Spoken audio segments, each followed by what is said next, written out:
Hello and good morning. This is Superintendent Anderson bringing you another board recap from last night's Board of Trustees meeting for the Elko County School District from October 21st. And here we go. First off, I want to recognize Dylan Clark, who is a senior at Spring Creek High School. Dylan is on their student council. He's their student body vice president. He also is a member of their high school golf team and participates in FBLA. And Dylan has a great interest in international politics and looks forward to traveling to other countries in the future and learning about their government setups. So thanks to Dylan for being there with us last night. Next up, we got to honor a dear friend of ours, Sergeant Anna Brubieska, who served our school district for over a decade as an SRO and as the sergeant of our SRO program.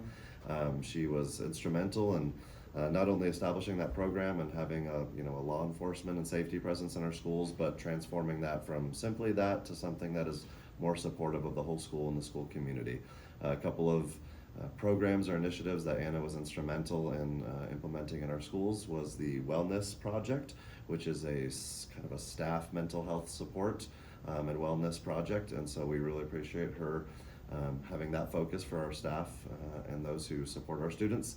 And then she was also key in bringing forth Hope Squad into all of our schools, which has turned into a wonderful student peer-to-peer mentor and leadership program and suicide prevention program in our schools. So Sergeant Brubieska, we just really love her and appreciate all she did and the way she provided a reassuring presence in our schools and how she helped create a safer, more supportive, and more compassionate school community for everyone. So congratulations to Anna. We were, in addition to saying thank you and giving her hugs, so we were able to present her with a plaque that was created by one of our teachers over at Spring Creek High School, Mr. Gordon Thomas, and I appreciate him making that. And again, good luck to Anna in her next steps, and we love her and we're grateful for all she did for us. Next up, we were able to recognize a couple of other wonderful teachers who were some of our STARS Awards recipients from the month of September. The first one that we talked about was Mrs. Maria Ruiz, who is the counselor over at Adobe Middle School, and just all the many things she does for that school and that community. And so congratulations to Maria for this recognition for all the work she does for Adobe Middle School. And then we were also able to recognize a teacher from Sage Elementary, and that is Jessie Middlestat. Jessie is a special education teacher, and Jessie was nominated by a parent and a student, and with some wonderful words about the way she's having a meaningful and positive impact on her students and helping them strive for their best every day. So thank you so much to Maria and to Jessie for being stars, and we were glad we could acknowledge them. And just a real quick reminder to everyone to make sure to nominate any staff member that works in our schools who's having a positive impact on our students and our schools. Oh, and thanks again to all of our sponsors, Leanne's Floral Designs, Maverick Gaming, Rotary Club of Elko Desert Sunrise, The Star, Fratelli Pizza, and Sugar E-Spice for the prizes we get to give to our STARS Award winners. Next up, we received a presentation from Southside Elementary School. We had some staff and some students from Southside to come talk to us about their house system that they implemented a year ago in kind of a response and an effort to implement some of the competencies from the Nevada Portrait of a Learner. And their 5 houses that they have there are the houses of honesty, of hope, of integrity, loyalty, and patience. And this is a house system that encourages students to embrace those attributes and those characteristics in their lives, and also creates a sense of community in their school, which helps everyone grow together and is one of the many things that are happening at Southside in the last few years that are truly incredible in helping them grow as a school and as a community. So congratulations to Southside, and thank you for all of those who came last night to present to us. We also heard from some of the student council members at Adobe Middle School to tell us about their Hawks Halloween event.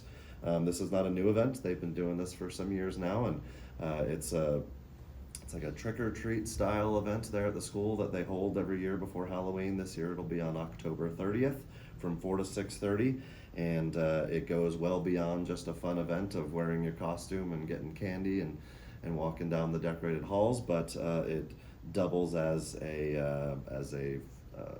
like a charity event for the Elko Animal Shelter. And so all who come to participate in the event are encouraged to bring certain items to benefit animals at the Elko Animal Shelter.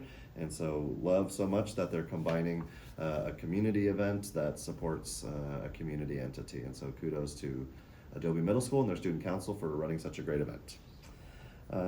Under the action items, we had just a few this time around.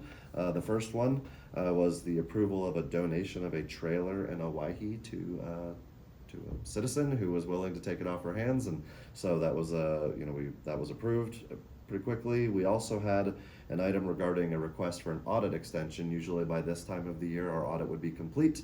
However, due to things going on in the federal government, certain processes have been slowed down, and in order to avoid additional costs to the district and other lengthy processes, we've requested an audit extension from the board, and they granted that. And then as soon as those federal complications are resolved, we will be able to conclude with our audits.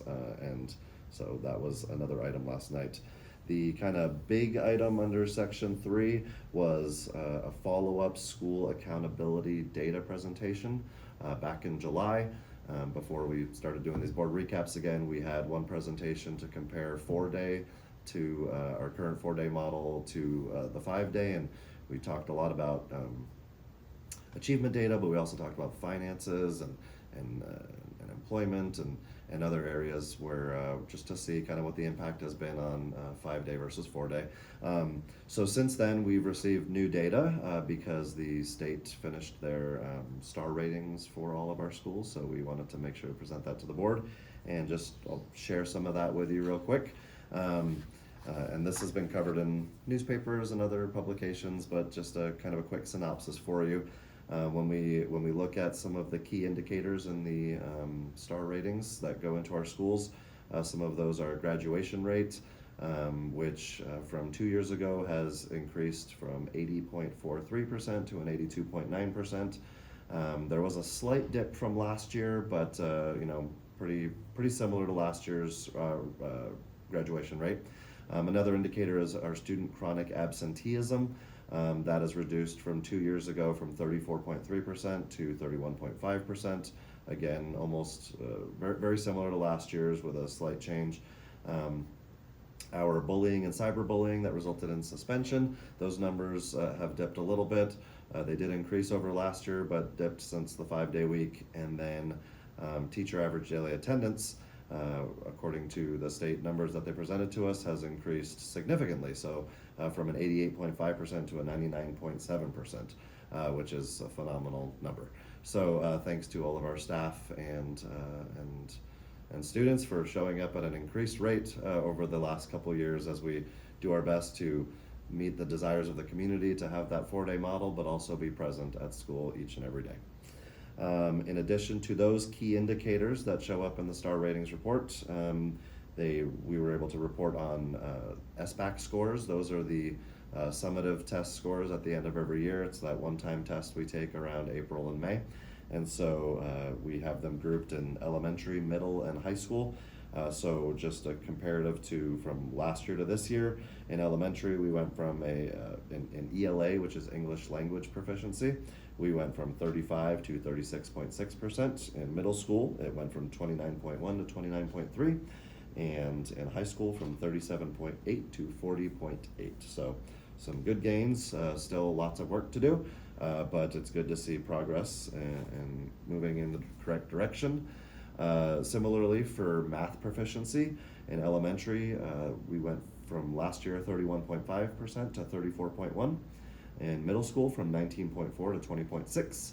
And in high school from 12.2 to 15.6. So again, good gains, but also lots of work to do. But thanks to all the teachers and principals and professional development folks and everyone who focuses on trying to help our students succeed. I want to call out and acknowledge some other gains. So when we do the star ratings, they give a rating from 1 to 5 stars based on a lot of different metrics, which is much too long to explain in a short video like this, but just want to acknowledge those who had an increase in star rating from last year to this year. So Jackpot Elementary went from a 1-star to a 2-star. Elko Grammar number 2 went from a 2-star to a 3-star. Harlan Elementary went from a 1-star to a 2-star. West Wendover Elementary from a 1-star to a 2-star. Mountain View went from a 2-star to a 4-star. And, stay with me, Carlin Junior High from a 1-star to a 2-star. Jackpot Junior High, an astonishing leap from a 2-star to a 5-star, so congratulations to Jackpot for being our only 5-star school this year. Of note is we have one other school that is a 4-star school, and that is Wells High School, which they've maintained that status for the last 3 years. So congratulations to them. I said it last night, and I'll say it again, that I not only believe but know that our students and our staff are more than a score or a number of stars. I appreciate the data and the metrics for what they say and share, and want to acknowledge those great improvements.